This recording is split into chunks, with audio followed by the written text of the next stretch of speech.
Welcome to Deki civil academy. Deki civil academy में एक बार फिर से आपका बहुत बहुत स्वागत है।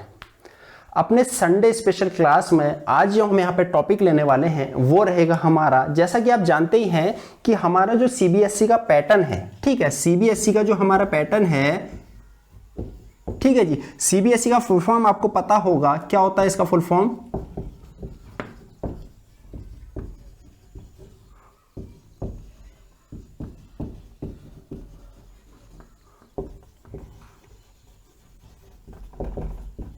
ठीक है जी, सेंट्रल बोर्ड सेकेंडरी एजुकेशन। ठीक है, सीबीएसई जो का जो पैटर्न है यहाँ पे बोर्ड के एग्जाम को लेके वो अभी क्या कर दिया गया है, चेंज कर दिया गया है। यानी आप सुन रहे होंगे आए दिन कि अब जो है एक साल में 2 बार यहाँ पे जो पेपर होंगे बोर्ड वालों के, उस बेस पे जो है उनका जो असेसमेंट है, उनका जो यहाँ पे मार्किंग है वो की जाएगी। ठीक है जी, तो क्या है ये पूरा मामला देखते हैं।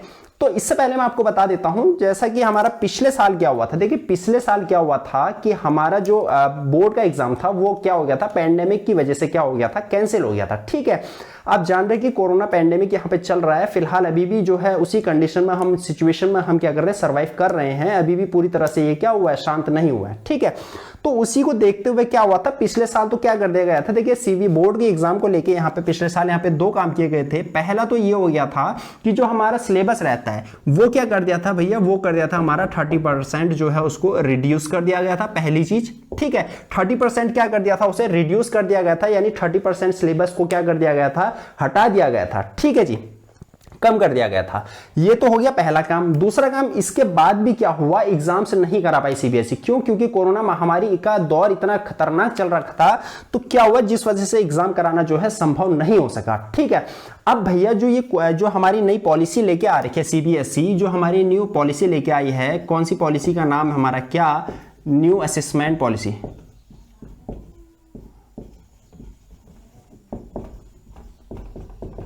ठीक है जी, जो सीबीएसई न्यू पॉलिसी लेके आई है, कौन सी, न्यू असेसमेंट पॉलिसी। अर्थात इसका मतलब ये है कि किस तरीके से बच्चों को जो है नंबर दिए जाएंगे। ठीक है, ताकि उनके साथ क्या हो, अनफेयर ना हो, ताकि उनके साथ कोई यहाँ पे क्या ना हो, भेदभाव ना किया जा सके। ठीक है जी, इसको समझते हैं। देखिए हुआ क्या, इस पॉलिसी की जरूरत क्यों पड़ी, सबसे पहले हम इसी को समझते हैं कि इस पॉलिसी की जरूरत पड़ी, आखिर क्या रीजन रहे कि सीबीएसई को जो है ये पॉलिसी यहाँ पे लेके आनी पड़ी। ठीक है, तो पिछले साल जैसा कि मैंने आपको बताया था कि बोर्ड के एग्जाम यहाँ पे कराना संभव नहीं हो पाया था, तो बोर्ड के एग्जाम को लेके क्या हो गया था यहाँ पे कि जो बच्चों के जो, अब देखिए नंबर तो देना ही था, पास तो करना ही था, किसी को फेल कर नहीं सकते थे, लेकिन ये बच्चों के साथ एक जस्टिस नहीं था। क्यों नहीं था भाई जस्टिस? क्यों? क्योंकि जो बच्चा पूरे साल भर क्या कर रहा है, एक बोर्ड के एग्जाम के लिए पूरी अपनी प्रिपरेशन कर रहा है, अपने बहुत ज्यादा एफर्ट्स यहाँ पे दे रहा है, उसको भी वही नंबर मिले भैया जो दूसरे बंदे को मिले हैं, जो बंदा क्या नहीं करता, अपने एफर्ट्स नहीं दे पा रहा था। ठीक है, या नहीं दे रहा था। ठीक है, तो मैंने कहा कोई बंदा ए है जो फुल एफर्ट आपने दे रहा है बोर्ड एग्जाम के लिए, और कोई बी है जो नहीं दे रहा है। ठीक है, बड़े लाइटली अपने बोर्ड एग्जाम को ले रहा है, लेकिन भाई एग्जाम नहीं हो रहा है। क्यों? क्योंकि दोनों को पता है एग्जाम नहीं होने हैं, लेकिन इसको भरोसा है, क्यों, कहीं ना कहीं कि एग्जाम होंगे। ठीक है, उस बेस पे अपनी प्रिपरेशन कर रहा है। दूसरा बंदा जो है भाई इसको पता है एग्जाम नहीं होने, पास हो ही जाना है। ठीक है, तो क्या हुआ, अब देखिए दोनों का जब यहाँ पे असेसमेंट देखा गया, तो बाद में ये चीज कमेटी को ध्यान में आया, सीबीएसई कमेटी को, भाई ये तो बहुत ज्यादा बच्चों के साथ जो है अनजस्टिस हो रहा है। क्यों हो रहा है? क्योंकि भाई यहाँ पे जो इतनी ज्यादा अपनी मेहनत कर रहा है, इतना ज्यादा अपना एफर्ट दे रहा है, उसको भी हम वही नंबर दे रहे हैं लगभग, और जो नहीं दे रहा अपना एफर्ट, उसको भी हम वही अपना नंबर दे रहे हैं। ठीक है, तो ये एक बड़ा चैलेंजिंग टास्क हो गया था हमारे सीबीएसई कमेटी के लिए कि किस तरीके से जो है बच्चों को एक प्रॉपर उनकी मेहनत के अकॉर्डिंग, उनके जो है हार्ड वर्क के अकॉर्डिंग, उनके एफर्ट्स के अकॉर्डिंग हम क्या करें, नंबर दें। तो ये तो बड़ा चैलेंजिंग टास्क हो गया था कि किस तरीके से ऐसा करा जाए। तो कमेटी की यहाँ पे मीटिंग बैठी, उस पे ये सुझाव पाया गया कि हम क्या करते भैया, एक न्यू असेसमेंट पॉलिसी लेके आते हैं। क्या लेके आते हैं? एक न्यू असेसमेंट पॉलिसी लेके आते हैं। इसके तहत क्या होगा, अब देख के चलते हैं न्यू असेसमेंट पॉलिसी है क्या। ठीक है जी, अब देख के हम चलते हैं कि न्यू असेसमेंट पॉलिसी जब सीबीएसई लेके आई है तो ये है क्या। ठीक है, तो देखिए सीबीएसई न्यू असेसमेंट पॉलिसी लेके आई है, मैंने आपसे कहा। ठीक है, क्या लेके आ रखी है, न्यू असेसमेंट पॉलिसी।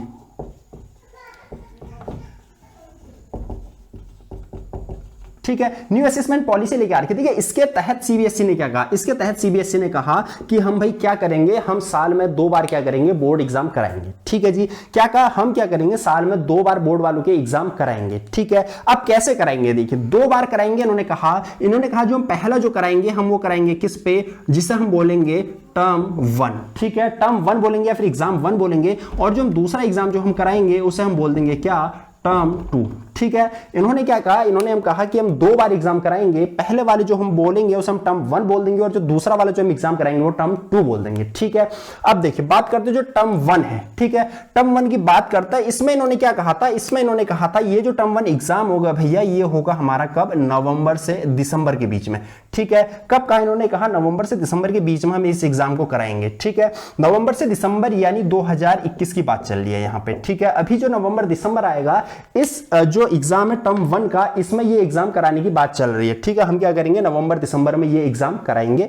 अब देखिए और क्या होगा इस एग्जाम में, इस एग्जाम में इसके साथ साथ क्या होगा, देखिए इसमें तो हम कराएंगे, साथ ही साथ जो इसका सिलेबस रहेगा भैया, क्या रहेगा, जो इसका सिलेबस रहेगा, जो इसका सिलेबस रहेगा वो कितना रहेगा भैया, पूरे जो हमारा टोटल सिलेबस है उसका 50% यहां पे इसका सिलेबस रहेगा, ठीक है। यानी जो टर्म 1 जो एग्जाम रहेगा हमारा उसमें कितना सिलेबस आएगा, उसमें आएगा भैया 50% जो सिलेबस है उसमें से जो है आपके क्वेश्चंस पूछे जाएंगे। अगली चीज हम देख के चलते हैं भाई, इसका सिलेबस जब ये रहेगा 50% जब सिलेबस रह रहा है तो इसका टाइम कितना रहेगा भाई, टाइम ड्यूरेशन की बात करते हैं। जो इसका टाइम हमारे पास यहाँ पे रहेगा वो दे रखा है हमें कितना, हमें दे रखा है 90 मिनट, ठीक है जी, कितना 90 मिनट यानी लगभग 1.5 घंटा, ठीक है। लगभग 1.5 घंटा हमें यहां पे इसका टाइम दे रखा है, किसका, टर्म 1 का, कि 1.5 घंटे का आपको पेपर दिया जाएगा और वो पेपर 50% सिलेबस के साथ होगा। साथ ही साथ वो कब होगा, नवंबर से दिसंबर के बीच में वो पेपर आपका होगा, ठीक है। अब देखिए इतना तो ठीक है भैया, ये तो टर्म 1 की बात होगी, इतना ठीक है, ठीक है जी। और जो ये पेपर होगा, जो ये आपका टर्म 1 जो पेपर होगा, ये मोस्ट इंपोर्टेंट चीज यहां पे आ जाती है, ये क्या होगा बेटा, ये आपका होगा एमसीक्यू बेस्ड यानी मल्टीपल चॉइस क्वेश्चन बेस्ड, ठीक है, जिसे हम बोलते हैं क्या, ऑब्जेक्टिव बेस्ड। यानी आपको एक क्वेश्चन यहां पे दिया रहेगा इस तरीके से और नीचे आपको ऑप्शन दिए रहेंगे, ठीक है, option A, option B, option C और ऑप्शन डी। तो आपको क्वेश्चन पढ़ना है और उसके बाद क्या करना है, ऑप्शन पे टिक लगा देना है। इस तरीके से जो रहेगा ये एमसीक्यू बेस्ड आपका यहां पे ये टर्म 1 वाला एग्जाम रहेगा, ठीक है जी। इतना समझ में आ गया आपको कि टर्म 1 एग्जाम में क्या होगा, इसमें क्या होगा, नवंबर से दिसंबर के बीच में ये क्या कराया जाएगा, इस एग्जाम को कराया जाएगा। साथ ही साथ क्या होगा, इसमें जो सिलेबस आपका रहने वाला है वो रहेगा 50%, यानी जस्ट आधा आपका ये जो सिलेबस है वो रहेगा। इसको ऐसे समझिए, अगर आपके पास क्या है, मैथमेटिक्स में अगर आपके पास 16 चैप्टर हैं तो लगभग 8 से 9 चैप्टर जो हैं आपके टर्म 1 में आने वाले, ठीक है। यानी 2 भागों में जो है आपका ये पूरा सिलेबस बढ़ जाएगा, ठीक। तो ये हो गया। और साथ ही साथ इसका जो टाइम रहेगा आपको कितना मिलेगा, 1.5 घंटा यानी 90 मिनट आपको इसमें दिए जाएंगे। और ये जो होगा आपका ऑब्जेक्टिव बेस्ड क्वेश्चन होगा, एमसीक्यू बेस्ड क्वेश्चन होगा, ठीक है।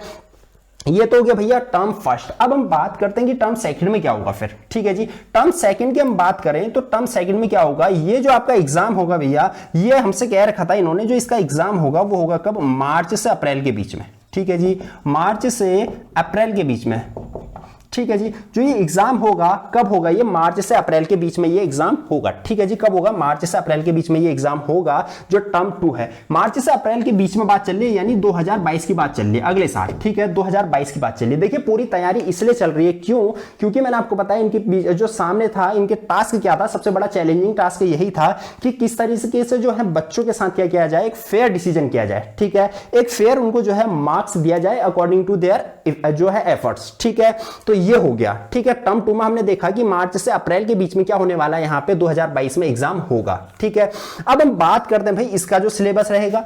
अब 50% जब सिलेबस यहां आ गया है तो बचा हुआ 50% तो यहां आ जाएगा भैया। तो 50% जो बचा हुआ है रिमेनिंग, वो सिलेबस हमारा कहां आ जाएगा, उससे क्वेश्चन जो है कहां आ जाएंगे, हमारे टर्म 2 में आ जाएंगे, ठीक है। यानी पहले के 16 में से पहले के 8-9 चैप्टर यहां आ गए थे, तो बाकी के जो बचे हुए 8 से 16 चैप्टर या 9 से 16 चैप्टर वो कहां आ जाने वाले हैं, वो आ जाएंगे हमारे टर्म 2 एग्जाम, ठीक है जी।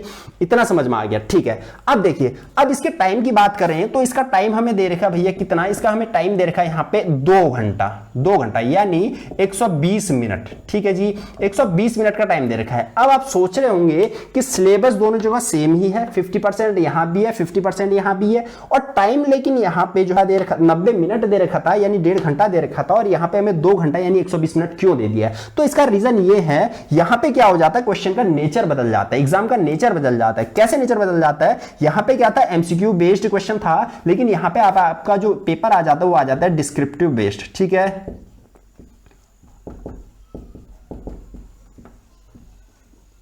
डिस्क्रिप्टिव बेस्ड का मतलब है कि आपको यहाँ पे जो एग्जाम होगा वो एमसीक्यू नहीं मिलेंगे, आपको यहाँ पे ऑब्जेक्टिव क्वेश्चन से देखने को नहीं मिलेंगे। आपको क्या मिलेगा, यहाँ पे पूरा थ्योरी आपको लिखनी पड़ेगी, पूरा आपको नोट से यहाँ पे क्या करना पड़ेगा, लिखना पड़ेगा, क्वेश्चन की हैंडराइटिंग आपको यहाँ पे करनी पड़ेगी। ठीक है जी, तो यहाँ पे क्वेश्चन का नेचर एकदम बदल जाता है, एग्जाम का नेचर एकदम बदल जाता है। ठीक है, किस तरीके से यहाँ पे आपको दिख रहा था एमसीक्यू और यहाँ पे आपको दिख रहा है कौन सा, डिस्क्रिप्टिव बेस्ड आपको एग्जाम यहाँ पे देखने को मिल जाएगा। ठीक है, तो ये हो गया हमारा टर्म 2। और कब होगा, कहा मैंने कहा मार्च से अप्रैल के बीच में ये होगा।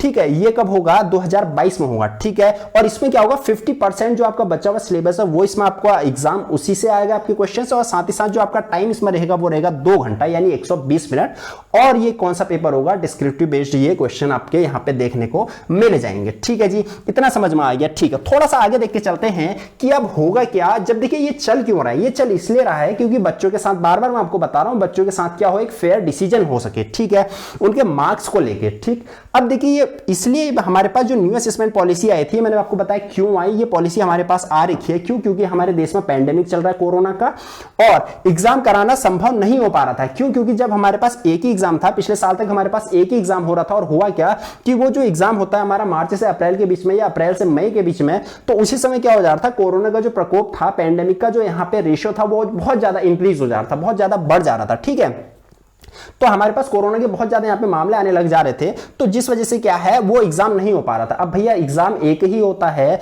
अब पिछले साल तक एक ही एग्जाम था, तो अब वही एग्जाम नहीं हो पा रहा है, तो बड़ी समस्या आ गई कि किस तरीके से जो है इनको नंबर दिए जाए। तो फिर वो क्या कर रहे थे, 9th बेस्ड पे आपके नंबर दे रहे थे बोर्ड वाले को, और जो 12th वाले उनको 10th बेस्ड पे नंबर दे रहे थे। इस तरीके से काफी ज्यादा यहाँ पे जो था एक फेयर डिसीजन नहीं हो पा रहा था। लेकिन इस बार क्या करते हैं, इन्होंने कहा कि भैया 2 एग्जाम होंगे, आधा यहाँ होगा आधा यहाँ होगा। इसको आप ऐसे भी समझ सकते हैं कि आपका एक हाफ ईयरली होगा, एक यहाँ पे फाइनल आपका एग्जाम होगा। ठीक है, इसमें क्या होगा, आप देखिए इसकी हम कंडीशन देख के चलते हैं एक के बाद एक कि क्या होगा अगर ऐसा होता है तो। ठीक है, तो इतना आपको समझ में आ गया होगा आई होप। तो आप देख के चलते हैं कि क्या होगा अगर जो हमारा टर्म 1 जो एग्जाम है वो होगा, अगर जो सेकंड है वो नहीं होगा। ठीक है, तो पहले हम कंडीशन देख के चलते हैं। तो देखिए सबसे पहली कंडीशन हम देख के चलते हैं, अगर जो हमारा टर्म 1 एग्जाम है, ठीक है, जो टर्म 1 आपका जो नवंबर से दिसंबर के बीच में होने वाला है, ये अगर हो जाए, मैंने कहा ये अगर हो जाए, ठीक है, हो जाए तो अच्छी बात है। और मैंने कहा टर्म 2 भी हो जाए, ठीक है, ये भी हो जाए, ये तो बहुत अच्छी बात है भाई। इसीलिए तो ये सब चल रहा है, इसीलिए तो हमारे पास क्या न्यू असेसमेंट पॉलिसी आ रखी है। क्यों, क्योंकि एग्जाम जो है प्रॉपर तरीके से करा सके और बच्चों के साथ क्या हो एक फेयर डिसीजन दिया जा सके उनके नंबर के अकॉर्डिंग। ठीक है जी, तो ये क्या हो गया, तो पहले अगर मैंने कहा कि टर्म 1 एग्जाम अगर अच्छे से यहाँ पे सक्सेसफुल हो जाता है नवंबर दिसंबर में, साथ ही साथ जो टर्म 2 एग्जाम है आपका यहाँ पे वो मार्च से अप्रैल के बीच में यहाँ पे सक्सेसफुली यहाँ पे कंप्लीट हो जाता है, तो ये बहुत अच्छी बात है। तो यहाँ पे बड़ी आसानी हो जाएगी सीबीएसई कमिटी के लिए और स्टूडेंट्स के लिए भी इस चीज को समझने में और इस चीज को यहाँ पे कवर करने में। ठीक है जी, तो ये तो फेयर डिसीजन हो जाएगा, इसमें यहाँ पे कोई भी यहाँ पे इतना सोचने विचार करने वाली बात नहीं रह जाती है। ठीक है, अब दूसरी कंडीशन में देख के चलते हैं। दूसरी कंडीशन में मैंने कहा जो टर्म 1 एग्जाम है भाई, ये क्या हो जाए, ये हमारे पास हो जाए, यानी ये हो गया टर्म 1 एग्जाम। और जो टर्म 2 जो एग्जाम है, यानी नवंबर दिसंबर में क्या हो गया, एग्जाम तो हो गया। क्यों, क्योंकि कोरोना का सपोज क्या चल रहा है यहाँ पे, प्रकोप जो है कम चल रहा है, पैंडेमिक का यहाँ पे क्या हो गया, बहुत ज्यादा डिक्रीज हो गया है। ठीक है, तो उन्होंने क्या कर दिया, सीबीएसई ने सपोज एग्जाम यहाँ पे करा दिया। अब बात आती है जब यहाँ पे हमारा मार्च से अप्रैल के बीच में जब 2022 में जब एग्जाम की बारी आती है, तो हमारा पैंडेमिक जो है फिर से बहुत ज्यादा बढ़ जाता है। ठीक है, बढ़ने की वजह से क्या होता है, जो एग्जाम हुआ है फिर वो सीबीएसई नहीं करा पाती है। ठीक है, सीबीएसई नहीं करा पा रही है, लेकिन फर्स्ट टर्म इन्होंने क्या कर दिया, यहाँ पे करा दिया था सक्सेसफुली, और सेकंड टर्म में यहाँ पे क्या है, एग्जाम नहीं करा पा रही है। तो इस पे क्या होगा, देखिए इस सिचुएशन में ये होगा, जो आपका यहाँ पे फर्स्ट टर्म जो आपका करा दिया था, ठीक है, तो इस बेस पे आपको यहाँ पे नंबर दिए जाएंगे। फाइनल जो आपका रिजल्ट बनेगा वो किस बेस पे आपको नंबर मिलेंगे, पहला तो आपको फर्स्ट टर्म के बेस पे नंबर मिलेंगे, सेकंड जो आपका मिलेगा यहाँ पे आपके प्रोजेक्ट के बेस पे मिलेंगे। ठीक है, कौन सा प्रोजेक्ट के बीच में जो आपका प्रोजेक्ट है उस बेस पे मिलेंगे, साथ ही साथ और जो आपका यहाँ पे प्रैक्टिकल जो रहेंगे, ठीक है, जो आपके प्रैक्टिकल रहेंगे उस बेस पे आपको यहाँ पे नंबर दिए जाएंगे। ठीक है, फाइनल नंबर आपको किस बेस पे मिलेंगे, मैंने आपसे कहा कि अगर यहाँ पे फर्स्ट टर्म आपका सक्सेसफुली हो जाता है, सेकंड टर्म में यहाँ पे फिर से प्रॉब्लम आ जाती है कोरोना पैंडेमिक की, तो क्या होगा कि जो आपका प्रोजेक्ट है और जो आपके प्रैक्टिकल है, इंटरनल जो आपके टेस्ट जो होंगे और जो आपका फर्स्ट टर्म जो रहेगा, इस बेस पे आपका जो फाइनल मार्किंग आपकी की जाएगी। ठीक है, तो ये भी बच्चों के साथ कहीं ना कहीं एक फेयर हो जाता है एग्जाम न कराने के कंपैरिजन में। ठीक है, एग्जाम नहीं कराने के कंपैरिजन में बहुत ज्यादा डिफिकल्ट टास्क हो जाता है कि किस तरीके से जो है बच्चों को नंबर प्रोवाइड कराया जाए, लेकिन यहाँ पे एग्जाम आपके फर्स्ट टर्म के बेस पे आपको नंबर दे दिए जाएंगे, साथ ही साथ आपके प्रोजेक्ट के बेस पे आपको नंबर दे दिए जाएंगे।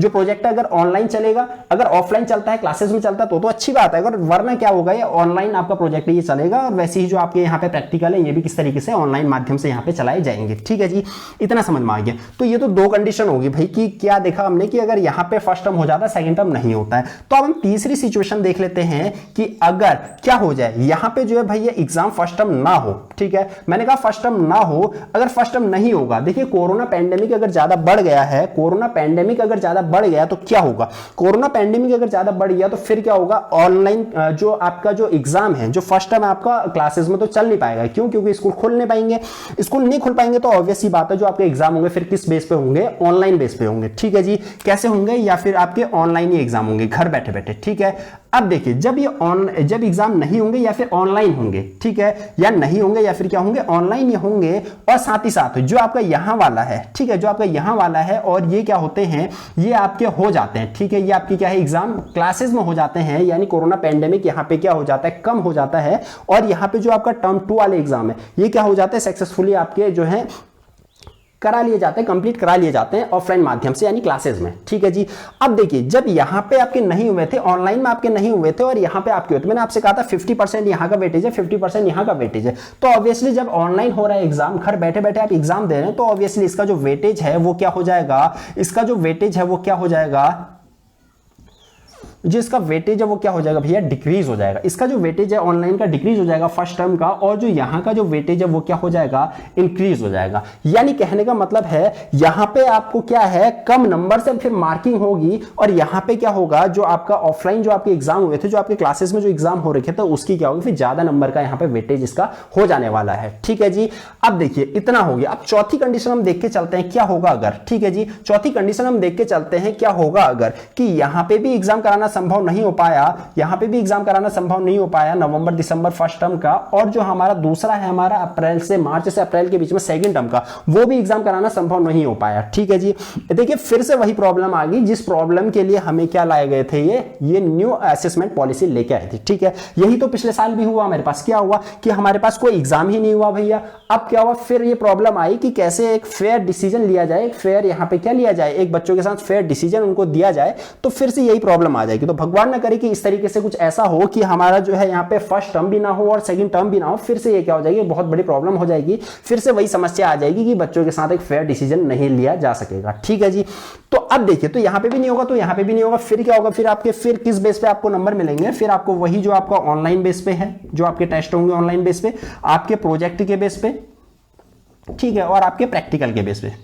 ठीक है, किस बेस पे, आपके प्रैक्टिकल के बेस पे आपको यहाँ पे नंबर दिए जाएंगे। ठीक है जी, तो ये क्या हो गया, हमने ये कंडीशन देखी कि किस तरीके से जो है अगर एग्जाम आपका होता है या फिर नहीं होता है तो क्या क्या सीबीएसई करने वाली है यहाँ पे। ठीक है, ये मैं नहीं कह रहा हूं, ये सीबीएसई का ऑफिशियल नोटिफिकेशन में ये सारी बातें लिखी हुई है। ठीक है जी, सीबीएसई का जो ऑफिशियल नोटिफिकेशन है उसका लिंक भी मैं अपने डिस्क्रिप्शन में यहाँ पे डाल दूंगा, आप चाहे तो वहां से डाउनलोड करके भी इस चीज को सब पढ़ सकते हैं। ठीक है, तो मैंने बहुत कोशिश की यहाँ पे एक सिंपल वे में आपको इस चीज को सारे जो है कंक्लूजन उसको समझाने की। ठीक, तो इतना तो ये सब हो गया भैया। अब थोड़ा सा आगे देख के चलते हैं और क्या क्या कहा है सीबीएसई ने अपने नोटिफिकेशन में। ठीक है, तो और क्या क्या बात की है सीबीएसई ने अपने नोटिफिकेशन में, थोड़ा सा देख के चलते हैं।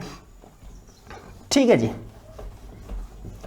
तो सीबीएसई ने ये कह रखा है भाई इतना तो ठीक है, जो ये एग्जाम होंगे 10th और जो है 12th वाले जो एग्जाम होंगे बोर्ड के, ये तो होंगे ही होंगे, और इसमें जो क्या होगा, जो आपका प्रैक्टिकल होगा, प्रैक्टिकल जो आपका होगा, जो आपका प्रैक्टिकल होगा वो कितने मार्क्स का होगा, 20 मार्क्स का होगा। भी 20 मार्क्स का आपका प्रैक्टिकल होगा, बाकी की जो 80 नंबर आपके बच्चे हुए हैं वो किस में डिवाइड होंगे, वो आपके होंगे यहाँ पे फर्स्ट टर्म और सेकंड टर्म पे। ठीक है, फर्स्ट टर्म और सेकंड टर्म पे जो आपके 80 नंबर जो बच्चे हुए हैं वो डिवाइड होने वाले हैं यहाँ पे किस पे, जो आपका फर्स्ट टर्म जो रहेगा और जो सेकंड टर्म आपका यहाँ पे रहने वाला है। ठीक है जी, अब देखिए, और इसके साथ साथ सीबीएसई ने यह भी कह रखा है जब तक स्कूल खुलने की संभावना ना हो, ठीक है, जब तक यहां पे क्या होता है कोरोना पैंडेमिक यहां पे एक अच्छे से कंट्रोल में ना आ जाए, तो तब तक क्या होगा, जो आपकी क्लासेस चलेंगी वो किस बेस पे चलेंगी भैया, ऑनलाइन मीडियम में ही चलेंगी। ऑनलाइन क्या रहेगा, उसका बेस रहेगा, ऑनलाइन माध्यम से आप जो है अपनी क्लासेस को यहाँ पे चलाएंगे। ठीक है, स्टूडेंट्स जो है अपनी क्लासेस को किस बेस पे पढ़ेंगे, ऑनलाइन माध्यम से यहाँ पे पढ़ेंगे। ठीक है, तो इतनी सब बातें जो है अपने सीबीएसई ने अपने यहाँ पे नोटिफिकेशन में कर रखी है,